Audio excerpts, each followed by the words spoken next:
The world spends 3 billion hours a week playing video games.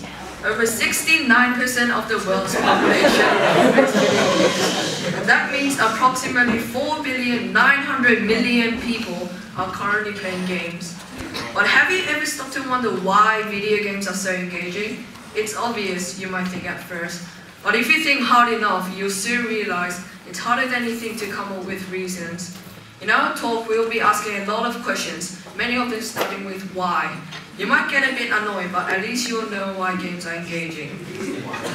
First, we'll be starting on the aspect of problem solving. Are video games so fun because there are problems to overcome? Then why is having problems in real life not as enjoyable?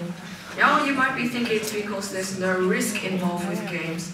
You fail to defuse a terrorist bomb, then you can start again. Then why is that solving a maths problem as enjoyable? There's no risk involved with that unless you're quickly finishing off homework during the middle of class. Is it because of the level of satisfaction that it provides you? Sure, there's some satisfaction when you finish your homework, but you wouldn't have done it in the start if it was optional. Is it because defusing a terrorist bomb is much more interesting? If it were up to me, I'd rather stick with solving maths in real life than defusing a bomb. Unless I have the skill and someone pay me after. That's a hint for you, but for now we'll pass problem solving. Well, are most games fun because they are so-called murder simulators? It doesn't sound very likely, but many psychologists have proposed this theory. There have been known games where there is no defined storyline, and all you do is smash buildings and pull apart people. Many of these games are greatly enjoyed and met with enthusiasm. But why? Do humans enjoy killing, or in a broader sense, destruction?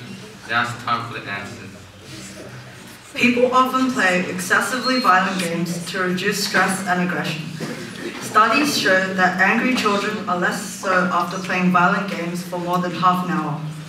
For example, it's somewhat comforting when you imagine your most hated enemy being run through by 100 spears.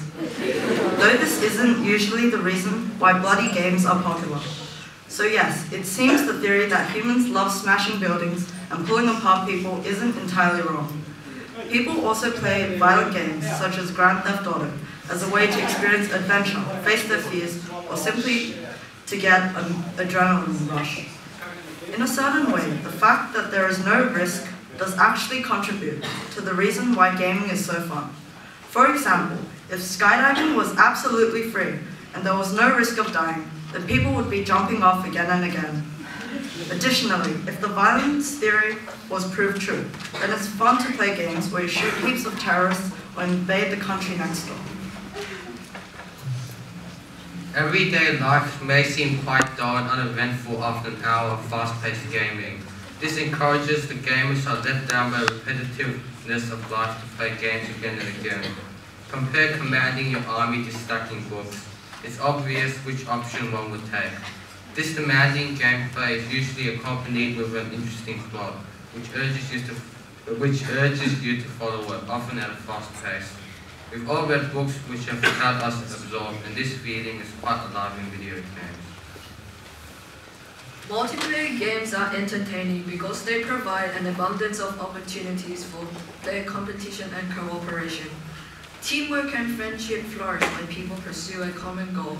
Wisecracks and rivalries run hot as players compete. It's a great feeling when you win a team deathmatch on Call of Duty, but even better when you know your teammates are not mindless AI, but real people who probably have the same feeling you do.